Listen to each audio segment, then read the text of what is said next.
uma boa noite a todos os nossos irmãos e amigos que se juntam a nós neste breve momento de leitura bíblica, reflexão e oração.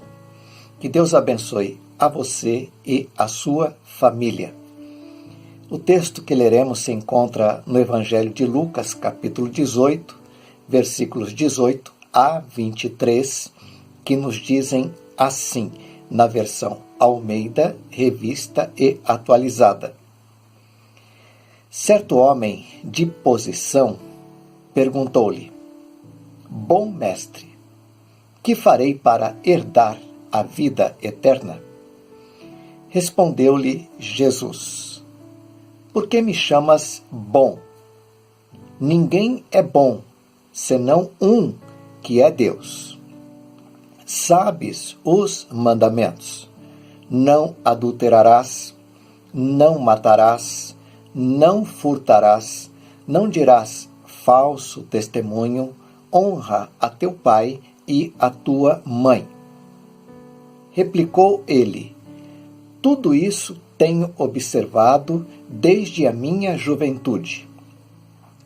Ouvindo Jesus, disse-lhe: Uma coisa ainda te falta. Vende tudo o que tens, dá-o aos pobres e terás um tesouro nos céus. Depois, vem e segue-me.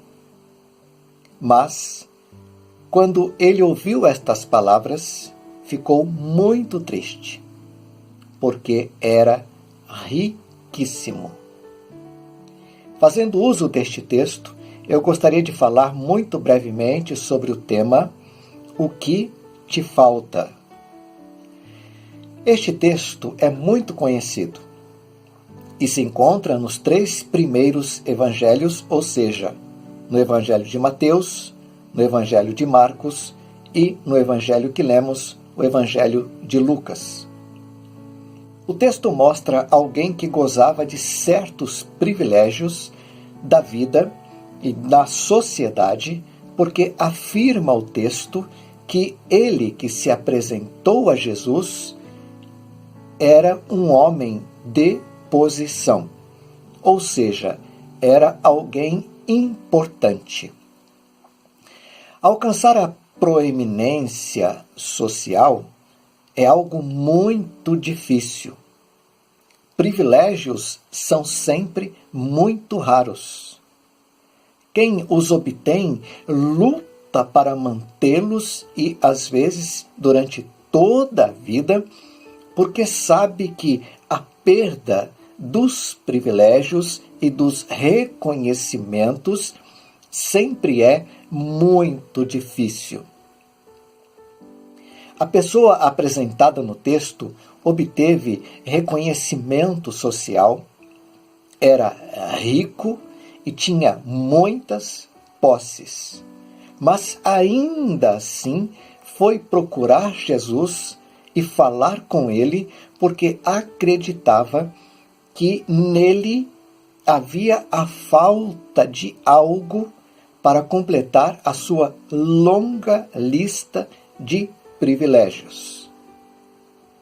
Ele procurou Jesus para saber o que poderia fazer para ter como herança a vida eterna, ou seja, uma herança nos céus quando partisse desta vida. Como se a vida na eternidade com Deus para sempre fosse algo negociável. Não podemos imaginar que ele tentou seduzir Jesus por conta da sua proeminência social e por causa da sua riqueza. Isso seria muita ousadia para aquele rapaz, mesmo que fosse alguém com tantas qualidades pessoais. É para se observar que a pessoa apresentada no texto também era muito educado, pois quando se aproximou de Jesus, o chamou de bom mestre e prestou-lhe as reverências cabidas àquele que é considerado, ou que já era considerado, como quem realizava milagres e como quem fazia as coisas, como quem tinha autoridade. Bom mestre. Em um mundo em que o desrespeito à autoridade é bem visível, ele, aquele rapaz do texto, mostrou um respeito invejável em relação ao Senhor Jesus quando o reconheceu como mestre por excelência na fala e no agir. Mas ainda assim, o Senhor Jesus não se permitiu a ilusão de deixar-se levar pela boa educação daquele homem. Tem muita gente educada que são verdadeiras víboras, prontas para desferirem golpes na primeira oportunidade que surgir. Então o Senhor Jesus lhe responde, ou lhe respondeu: bom, só tem um, que é Deus. Por que você está me chamando de bom? É como se Jesus dissesse em um linguajar comum que nós entendemos assim como ele entendeu. Pode parar com essa conversa mole e me diga logo o que você quer. E a resposta do rapaz foi pronta, imediata, dizendo: o que eu faço para ter a vida eterna como herança? Neste sentido, a resposta de Jesus mostrou que ele era praticante da religião, pois a resposta de Jesus para aquele rapaz diz: você conhece os mandamentos. Não adulterarás, não matarás, não furtarás, não darás falso testemunho, honra a teu pai e a tua mãe.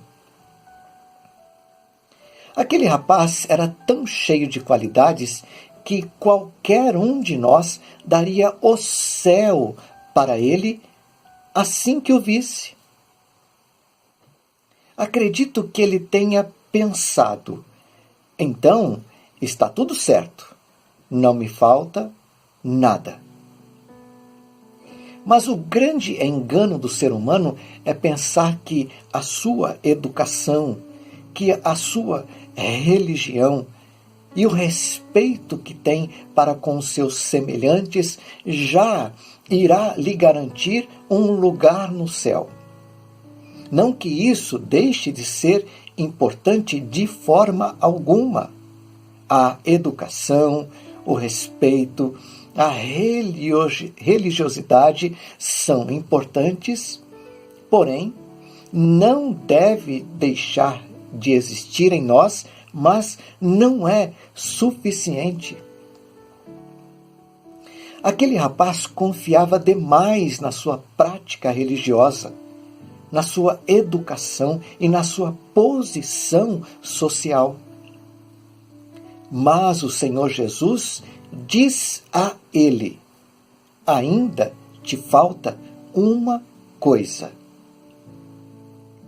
Esta coisa que falta é aquilo que nos pega, é aquilo que nos prende, é aquilo que nos amarra, é aquilo que nos mantém presos a determinadas coisas, lugares e situações. E o que faltava àquele rapaz era ter a coragem de se desprender daquilo que é temporal, daquilo que é passageiro, e se apegar com firmeza àquilo que é eterno. Então o Senhor Jesus diz àquele rapaz: vai, vende tudo que tens, Dá o dinheiro aos pobres e você vai ter um tesouro no céu. Depois vem e me segue. Como é difícil nos desprendermos de coisas que sabemos, logo não terá muito sentido. O texto diz que aquele rapaz, após ter ouvido a resposta de Jesus, foi embora muito triste, porque era muito rico e possuía muitas coisas. Para ele, a coisa que faltava era se desapegar daquilo que, durante toda a sua vida, foi a sua tábua de salvação, de privilégios e de reconhecimento social. Para mim e para você, podem ser outras coisas ou somente uma coisa que nos prende longe do céu, longe de Jesus. Eu tenho muitos conhecidos e familiares que são muito educados, têm boa profissão, que são reconhecidos em seu meio social como sendo boas pessoas, de moral sem questionamento, mas ainda lhes falta terem a coragem de darem o passo em direção a Jesus, em confiar nele, em se entregarem para ele e em viverem para ele. Eu entendo ser muito difícil perceber que o que falta é Jesus e não ter a coragem e a disposição de se entregar a ele neste mundo que está vivendo uma aparente situação de aceitação. Todos aceitam todos. Todos aceitam tudo. Qualquer coisa é válida. Eu vejo como difícil. Os discípulos de Jesus, após terem ouvido a conversa com o rapaz, perguntaram ao Senhor: se é assim, Senhor, quem pode ser salvo? Em outras palavras, se é assim, Senhor, quem pode nos garantir uma herança no céu? Quem pode nos garantir uma existência eterna ao seu lado? O Senhor, então, respondeu ao questionamento dos discípulos agora. O que é impossível para os homens é possível para Deus. Portanto, a coisa que falta para você ser salvo e ser uma bênção nas mãos de Deus, no reino de Deus, pode parecer algo impossível para você, mas nunca o será para o Senhor Jesus. Basta a você dar um passo. É só dizer ao Senhor com o seu coração: ajuda-me. Me dê fé suficiente para crer que aquilo que falta é o Senhor na minha vida. Fala comigo, Senhor. Me encoraje. Coloque disposição em meu coração. Me ajude a dar passos em direção à tua vontade para a minha vida. Me ajude a acreditar de fato que tu és Deus, que tu és Senhor, que tu és Salvador único e verdadeiro. Me ajuda a reconhecer que tu és a vida, que mesmo que eu tenha tudo no fim da minha existência terrena e até para a eternidade, não valerá e nem significará nada se eu não tiver o Senhor. Portanto, eu te convido à oração neste momento e o desafio. Se falta alguma coisa para que você siga a Jesus, se desprenda, abandone e corra para Jesus. Só Ele é a sua salvação. Eu te convido à oração neste momento. Vamos orar. Deus amado e Deus bendito, obrigado, Senhor. Obrigado por tudo que tem nos dado. Ó Deus, se falta algo em nós para entregarmos a Ti, para que possamos segui-lo, para que possamos obedecê-lo, para que possamos agradá-lo com a nossa existência, nos ajude a nos desvencilharmos e com fé, consciência, obediência e alegria seguirmos após o Senhor. Muito obrigado, Deus, por esse tempo. Nos abençoe e dá-nos esta consciência da necessidade que temos de nos entregarmos a Ti. Eu oro assim e agradeço em nome de Jesus. Amém.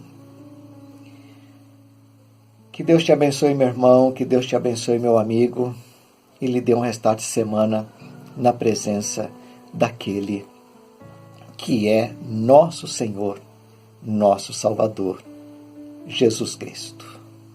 Amém.